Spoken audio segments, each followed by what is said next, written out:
High বন্ধুরা, আমি Falguni from Chittaranjan আবারও তোমাদের কাছে হাজির হয়েছি অনেক দিন পর একটি সুন্দর ভিডিও নিয়ে। এই বছর মার্চ মাসে আমরা গেছিলাম সুন্দরবন বেড়াতে। সকাল সকাল তৈরি হয়ে নিয়ে আমরা বেরিয়ে পড়েছিলাম।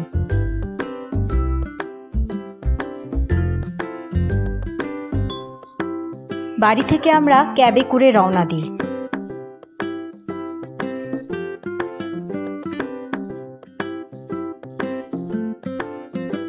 যে ট্রাভেল এজেন্সির সাথে আমরা গেছিলাম সেই ট্রাভেল এজেন্সি একটা পয়েন্ট সেট করে দিয়েছিল।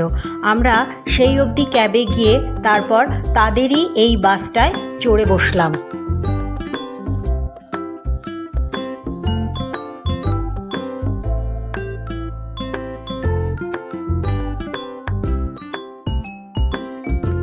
এবার এখান থেকেও রওনা দেওয়ার সময় হয়ে গেল।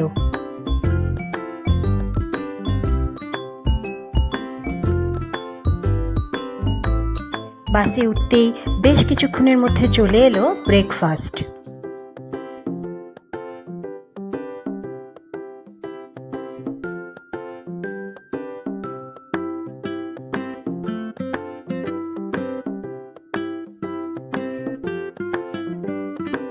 টানা 4 ঘন্টা জার্নি করে আমরা পৌঁছলাম গন্তব্যে।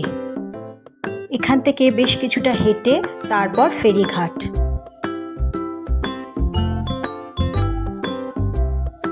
চারিদিকে সারি সারি দিয়ে দাঁড়িয়ে আছে নৌকোগুলো। আমরাও আমাদের নৌকো বা লঞ্চ যেটাকে বলি আর কি, সেটায় উঠে পড়লাম।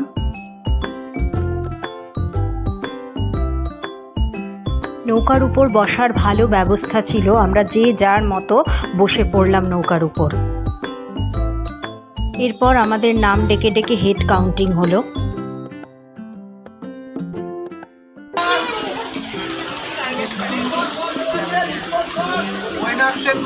হ্যাঁ, আমরা আছি তার জন্য। এরপর এক সময় নৌকো ছেড়ে দিল।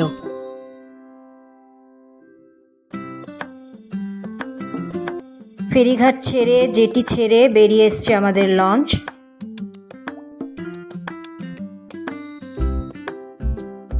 প্রায় 25-30 জন মতো আমরা একসঙ্গে একটা লঞ্চে ছিলাম।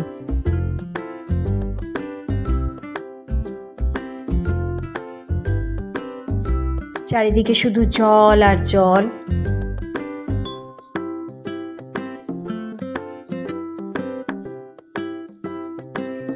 আমাদের হাতে চলে এসছে কোল্ড ড্রিঙ্কস। পর লঞ্চেরই একজন কর্মী সুন্দরবনের এই বিশাল প্রকৃতি, পরিবেশ, পশু পাখি, গাছপালা সব কিছু সম্পর্কে তথ্য দিয়ে আমাদের গাইড করতে লাগলেন। একটা হচ্ছে বিদ্যা নদী, একটা দুর্গা দুয়ানি, একটা ওভল নদী, একটা ম্যালমিলান নদী, 4টে নদী মিলনস্থান। এগুলো নদী বলা যায় না, কিন্তু আমরা নদী বলে বলে অভ্যস্ত। এগুলো আমরা নদী বলে সমুদ্রের ব্যাক ওয়াটার। সমুদ্রের যে জোয়ার ভাড়ায় যে জলটা আসে, জোয়ারের জলটা এদিকে চলে আসে, এই জলটা এদিকে আসে, নোনা জল এগুলো। আমরা এখন যাচ্ছি দুর্গাদনির উপর থেকে হোটেলের দিকে। এবার কিছুক্ষণ যাওয়ার পরে, মিনিমাম 1 ঘন্টাখানি যাওয়ার পরে একটা নদী আসবে, গোমতী নদী। গোমতী নদীর এক পাশে জঙ্গল পড়বে, এক পাশে লোকালয় পড়বে। গোমতীটাও কি ব্যাকওয়াটার না? সবই ব্যাকওয়াটার। এখানে নদী বলতে গঙ্গা, তিস্তা, ব্রহ্মপুত্র। গঙ্গাটা হুগলি নাম নিয়ে করে গঙ্গাসাগরে মিশেছে, আর মেঘনা, ব্রহ্মপুত্র সব বাংলাদেশের উপর থেকে বয়ে গেছে। মাতলাটা আছে, মাতলাটা ব্যাকওয়াটার, ওখানে গিয়ে থেমে গেছে। নদী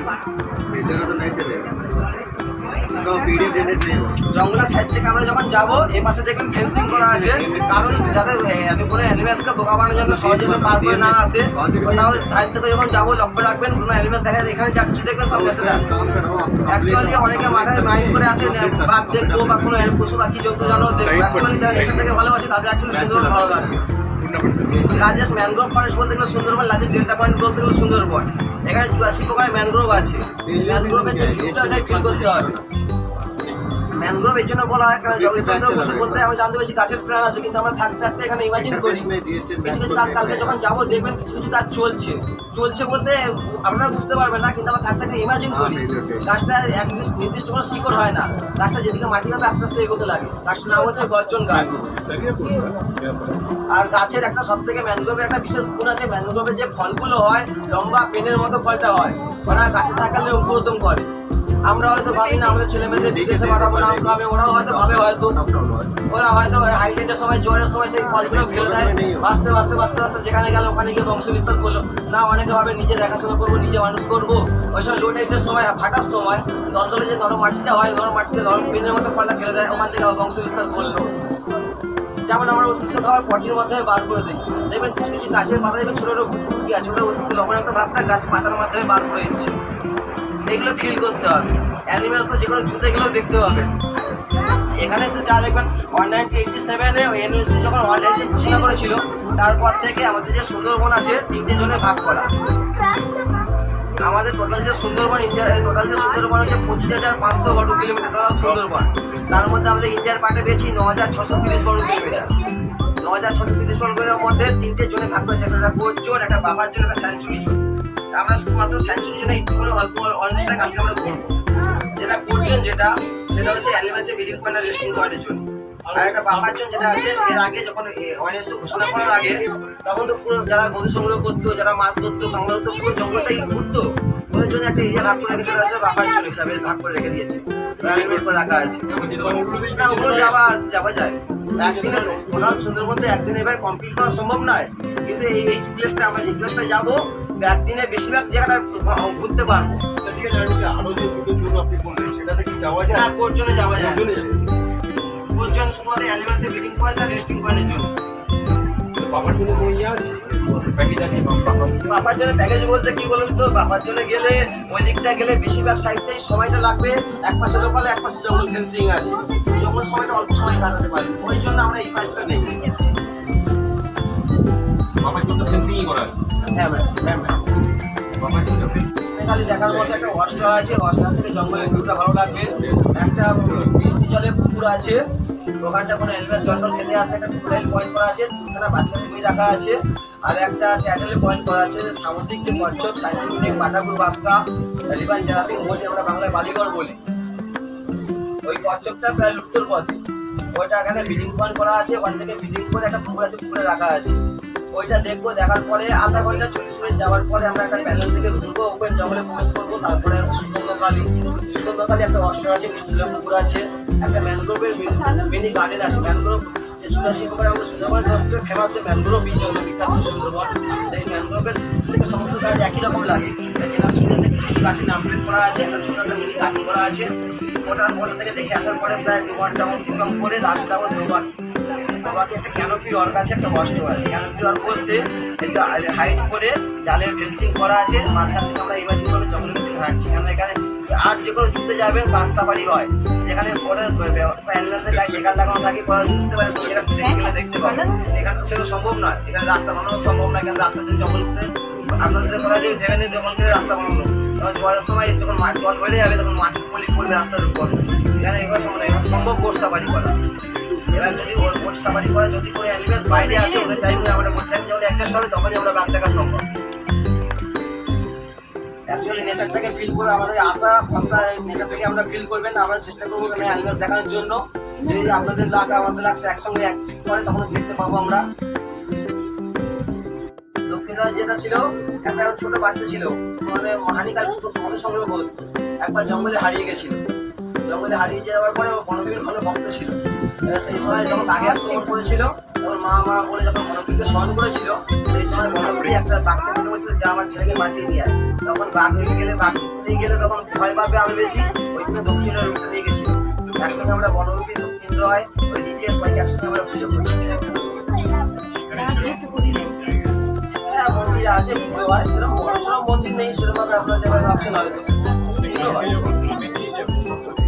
কালকে গ্রামে যাবো না, কালকে আমরা সকলে জঙ্গলে প্রবেশ করবো। কেননা আমাদের তো এই সুন্দরবন প্রত্যেক বছর এই 2 বছর হচ্ছে না, বা প্রত্যেক বছরে সাইক্লোন হতেই আছে। আমপান থেকে শুরু করে ইয়াস থেকে শুরু করে আয়লা থেকে শুরু করে সাইক্লোনে হয়ে আছে। সাইক্লোন আটকাতে পারবে না, তাও মানুষের কিছুটা সেফটির জন্য ওরকম করে সাইক্লোন আটকে যেত তাহলে তো হয়ে যেত।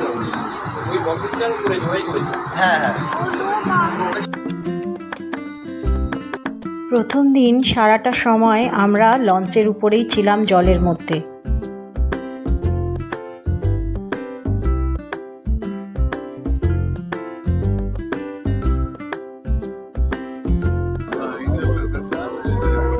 सर लंच रेडी, भेज जो है पहले आ जाइए, भेज जो भेज है पहले आ जाइए।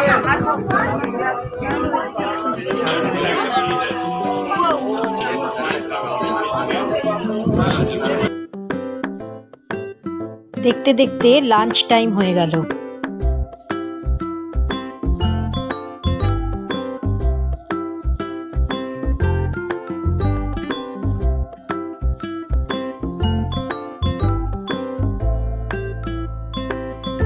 যে যার মতো আমরা নিজেরা লাঞ্চ সারতে লাগলাম।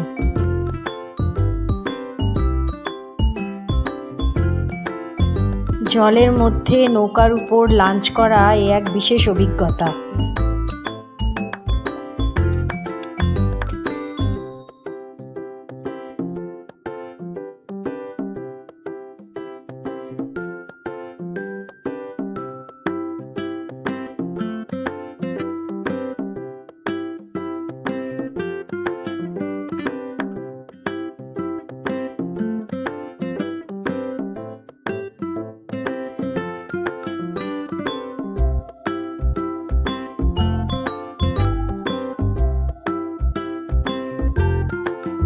হঠাৎ দেখা গেল চলন্ত নৌকার পাশে আরও একটি নৌকা এসে ঠেকেছে এবং সেও আমাদের পাশে পাশে চলেছে। দেখা গেল এক নৌকা থেকে আরেক নৌকায় পানীয় জল আদান প্রদান হচ্ছে।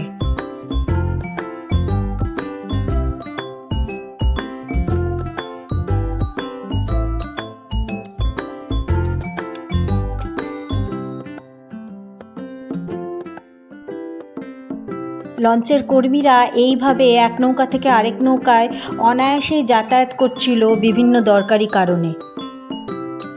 এখানে লঞ্চের চালক স্টার্ন হুইল অর্থাৎ রিয়ার স্টিয়ারিংয়ে হাত রেখে বসেছিলেন। এই যে লঞ্চের সামনে ত্রিকোণ লাল অংশটা, এখানটায় ওরা দেবতা মেনে পুজো করে রোজ, তাই লঞ্চে ওঠার সময় ওই জায়গাটাতে পা দিতে ওরা বারবার নিষেধ করছিল। আদান প্রদানের কাজ শেষ হতেই পাশের নৌকাটি আবার নিজের পথে চলে গেল।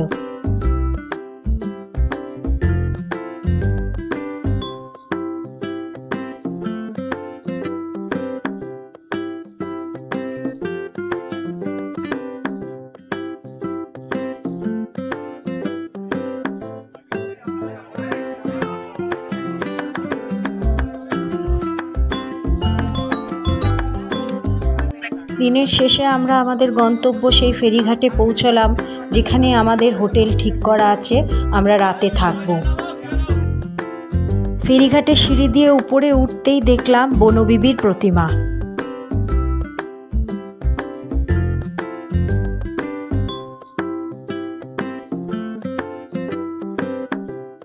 ফেরিঘাট থেকে আমরা হেঁটেই রওনা দিলাম হোমস্টের উদ্দেশ্যে। সুন্দরবনের এই জায়গাটার নাম পাখিরালয়। পৌঁছে গেছি হোমস্টেতে।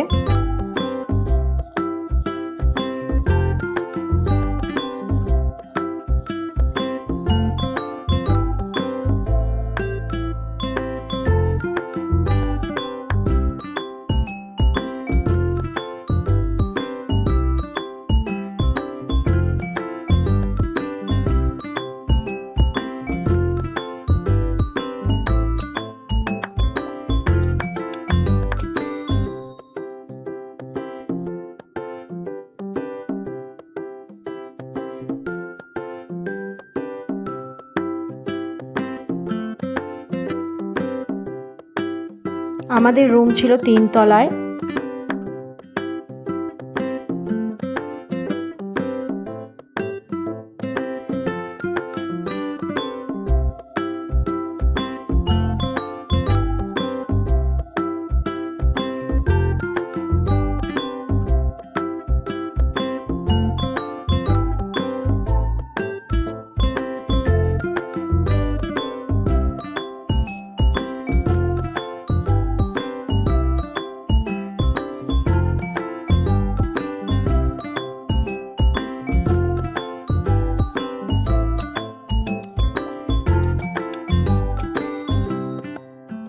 সন্ধেবেলা হোমস্টের সামনের লনে আয়োজন করা হয়েছিল আঞ্চলিক শিল্পীদের গান ও নাচের, যেখানে আমরাও আনন্দ সহকারে অংশগ্রহণ করেছিলাম।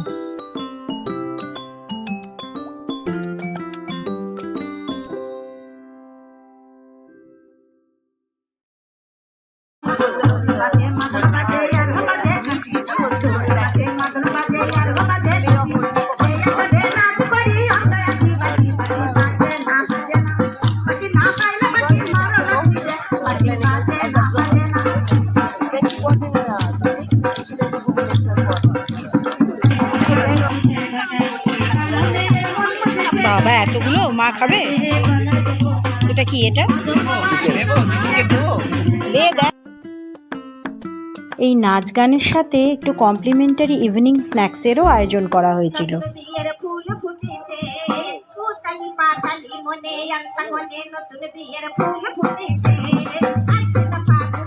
এর সাথে এবার আমরাও যোগ দিলাম।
আমরা যে সময়টায় গেছিলাম সেই সময়টা ছিল দোল উৎসব, তাই ট্যুরিস্টদেরকে শিল্পীরা যত্ন করে আবির লাগিয়ে দিচ্ছে।